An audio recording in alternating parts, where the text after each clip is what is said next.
Welcome to Here's the Deal. I'm Laura Barnes with Leadership Beyond Sport, and today we're going to talk about pivot.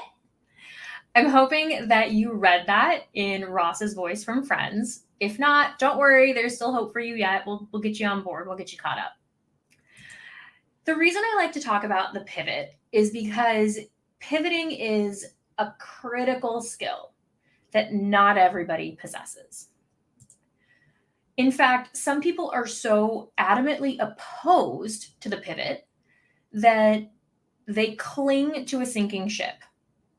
They go down with it, whatever it is. It could be a failing relationship, it could be a career that's on a downward trajectory. It could be a health condition that you're not addressing because you're just going to keep doing what you've been doing and hope that things get better, right? So the pivot is about making minor changes. It's about having some introspection, being able to look at yourself, look at your situation, and acknowledge that you might be off by a degree or two in what you're doing. Your approach might not be exactly right. You might not be totally dialed in. And there might be some things that you can do to adapt, adjust, and find what I call the path of least resistance. Didn't coin that phrase, I just like to use it. So for me, the pivot and the path of least resistance are essentially one and the same. Here's an example. And I tend to pivot a lot. I do. I love pivoting. To me, it's just kind of like a dance move. It's fun. So I was living in Colorado. I was doing some consulting work. I was driving for Uber, just trying to figure out how to break into working in sports, getting into player engagement, which is really what I wanted to do. And I remember one night I was out driving for Uber and I was annoyed. I was just it was one of those nights, if you've ever been a rideshare driver or if you've worked in the service industry in any capacity, you'll know what I'm talking about. One of those nights where nothing went right. I wasn't making the money I thought I was going to make. People were being rude. I was frustrated. I was tired. I, in my head, calculated my hourly rate that I was earning, and I was like, this is absolute garbage. I hate this. And to be honest, I loved being an Uber driver. I still miss it sometimes. But in that moment, I was like, this is shit. I hate this. This is terrible. And so I was pondering, what am I going to do? How am I going to fix this? Because I'm in control. I am in control of everything that happens in my life in terms of the choices I make, what path I choose to walk down, all of that. I have control over my decisions. First and foremost, my thoughts and my decisions are the only two things that I really have control over. So as I was sitting in my car that night, super frustrated, super just down and out and ready to go get some random job at a grocery store or something. Nothing against people who work at grocery stores, just wasn't what I envisioned for myself. I just had this moment where I went, I wonder if there's a master's program that I could look into that might help me get where I want to go next. Not because I necessarily thought I needed more education, although I think that knowledge is power, so I didn't see anything wrong with getting additional education. But it was more like if I had a credential or a degree that would open a couple of doors for me, maybe that's worth looking into. And it just kind of hit me. And I was like, wow, I need to look into this. I need to do this. So in that moment, I logged off of the Uber app. I drove home. And it was pretty late at night. It was 10 or 11 o'clock at night. I got on my computer and I just Googled sport management majors or sport management masters. Actually, I don't even know that I was specific on sport at that point. I wanted to work in athlete development, but I thought, well, maybe there's a leadership development master's program. So I just started looking into it. And I think I might have Googled sport management leadership master's program.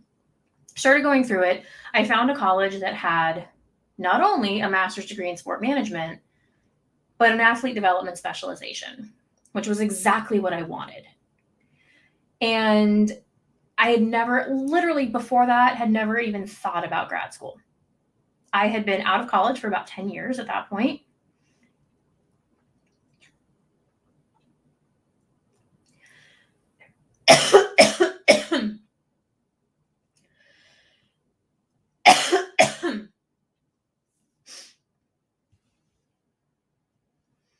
At that point, I had never even considered grad school.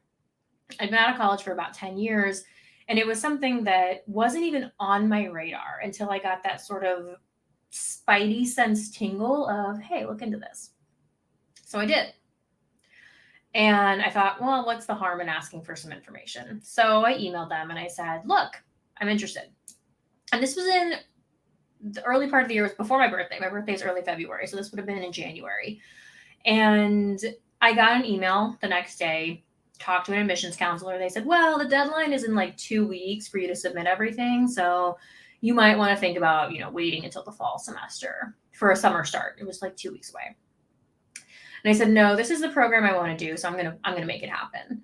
And I did. I made it all happen. I got the letters of recommendation. I did the GRE. I, paid the admission or the application fee. I did all of that. I completed the application online, every piece that was required. Because in my mind, this is a pivot.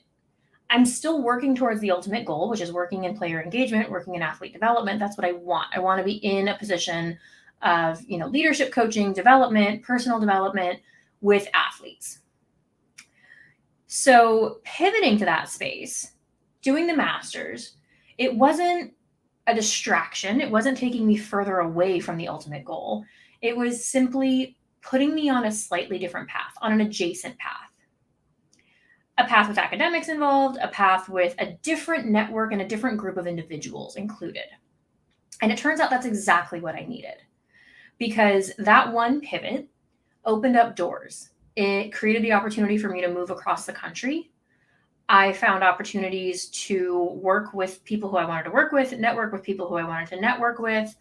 It gave me a ton of opportunities to learn more about the industry, learn more about the space I wanted to work in, and to decide, is this really where I want to be?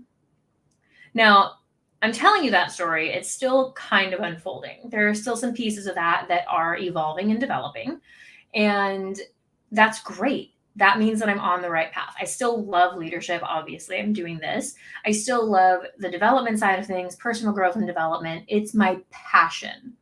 And pivoting from being an Uber driver, doing consulting work, trying to figure it out on my own, knocking on doors and feeling like I was just beating my head against a brick wall constantly, the pivot to, okay, let's try a college program. Let's try a master's degree. Let's see what we can make happen on that path, see where it leads. That's all it was. It was a curiosity and a see where it leads. And at the end of the day, I'll have a master's degree. What's the harm, right? What's the worst that could happen is I have a degree, a higher degree. Great. Now, I made a couple of commitments to myself in that space. I committed that I was not going to take out student loans to make it happen, which meant that whatever I had to do within reason, within moral and ethical reason, whatever I had to do to be able to complete grad school without taking out loans, I was willing to do it because I made that promise to myself.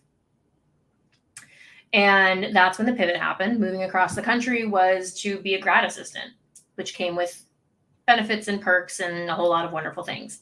But again, it's about the pivot and the path of least resistance. Now, grad school was still hard. Moving across the country in the situation that I was in at that time was a challenge. There were a lot of things that I had to overcome, a lot of challenges along the way. Master's programs are not meant to be super easy. So there were definitely some challenges in terms of the educational curriculum. There were challenges being across the country for my entire family. COVID happened while I was there, so that was another challenge. So it's not that I took the easy way out. I took the path of least resistance. I'm a good student. I know I do well in school. So I was like, I can hack it. I know I can hack it. And along the way, if I can use the skills I've built up over the last 10 or so years to grow my network and meet new people and learn more about this industry, even better. So that's the thing. People think, oh, well, if you take the path of least resistance, that's taking the easy way out. Not necessarily. The path of least resistance is simply saying, I think that life should be relatively easy. I think that I should be able to accomplish the things I want to accomplish, and it doesn't have to be hard at every turn. It means that I think that there can be joy and happiness and excitement along the way without it being counteracted with dread and fear and overwhelm and crushing anxiety and crippling depression. Again, those are extremes, but you get the point. So pivoting is, again, about finding the path of least resistance. It's about being able to look at your situation and say, what am I doing right now that works? What is it about me that is helping the situation? And then being able to say, what is not working in the situation? Is it my approach? Do I need more skills? Do I need to just infuse myself into a different network? Because sometimes that's it. Sometimes the people that you're surrounded by and your physical environment is not conducive to getting you the results you want. I had a great foundation of friends and family in Colorado. They were phenomenal. I love them to death, but none of them were doing the thing that I wanted to do. And so I could tell them all day, like, oh, this is what I want to do, and this is where I want to go, and these are the big dreams that I have for my life. And they were supportive and they were encouraging. They're like, yeah, you can do it. I believe in you. But they didn't have the tools or resources to help me get there because that wasn't their lane. That wasn't the thing they knew about. So the pivot also for me with grad school was putting myself in an environment where I was surrounded by like-minded people, like-minded in the same niche, the same industry, the same area.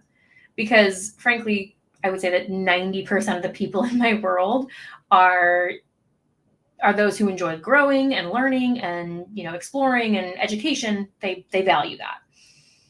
But the pivot was saying, okay, like I'm going from a situation of these people who love those things, just generally speaking, to a niche area where the people that I'm going to be surrounded by are immersed in this world and have cultivated success and are in the process of cultivating success in this space specifically.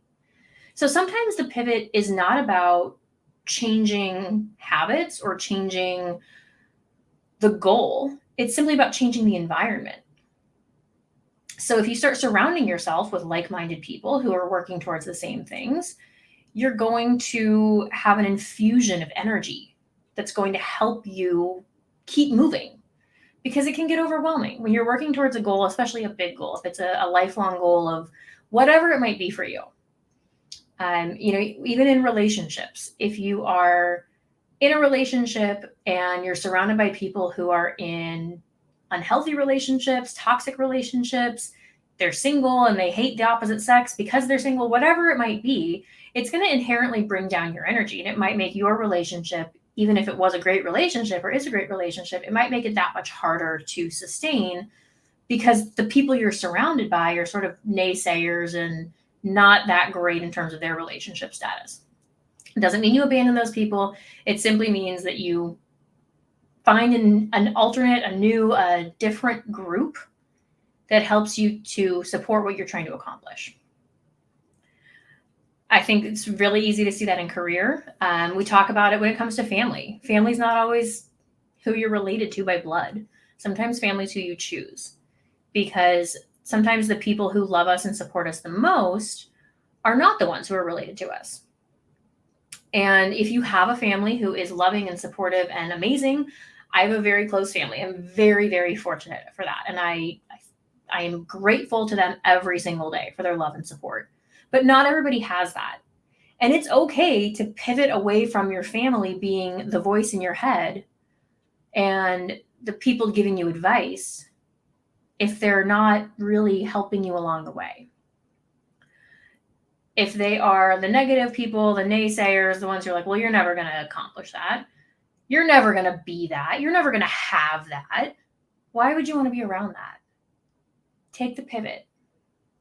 Find the people who do believe in your capacity. They don't have to be your family. They don't even have to be the friends you grew up with.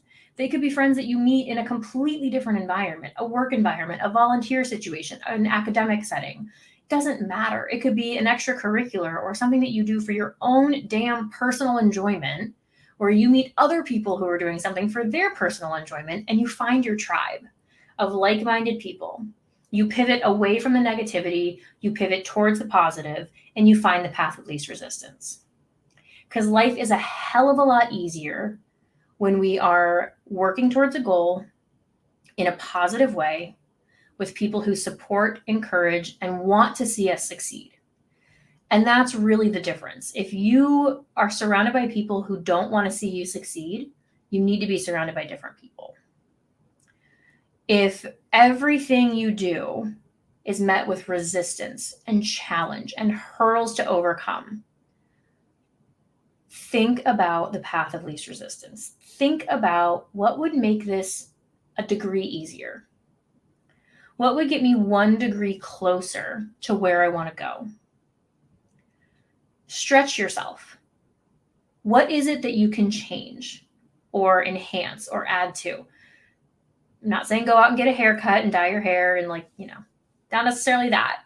But do you need to find a different job so that you have less stress and anxiety at work, and then you have more freedom, happiness outside of work to focus on the hobby that you want to eventually be your full-time gig? Do you need to leave a toxic relationship or environment because it's not supporting you? Do you need to acquire a new skill and get a certification? Or even just enhance your current skills? Do you need to join a networking group of people who are very specific to the thing or the industry or the niche that you're interested in? Give yourself the freedom to think about all the other possibilities. Again, the path of least resistance is what's going to get you there the fastest and with the least amount of stress or strain on your life. It's kind of like a GPS.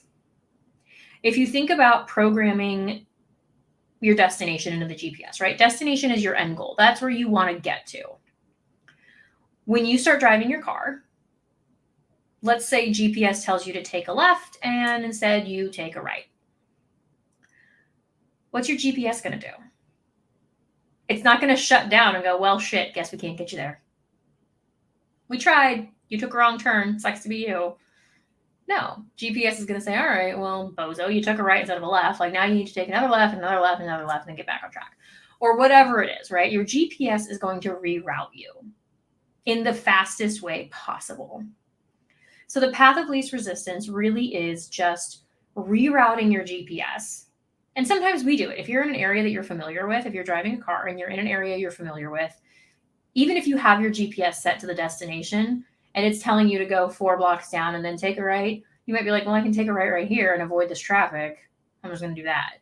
And the GPS is like, oh, okay, well, that works too, right? So your GPS catches up with you. And that's the point of the pivot. Pivot a little bit, make a slight adjustment, and you'd be surprised how much faster you can get to your goal. I'm Laura Barnes with Leadership Beyond Sport. Thank you so much for tuning in today. And I cannot wait to hear in the comments about ways that you've pivoted in your life, the pivots that you're considering, or how those pivots turned out for you. Talk to you next time.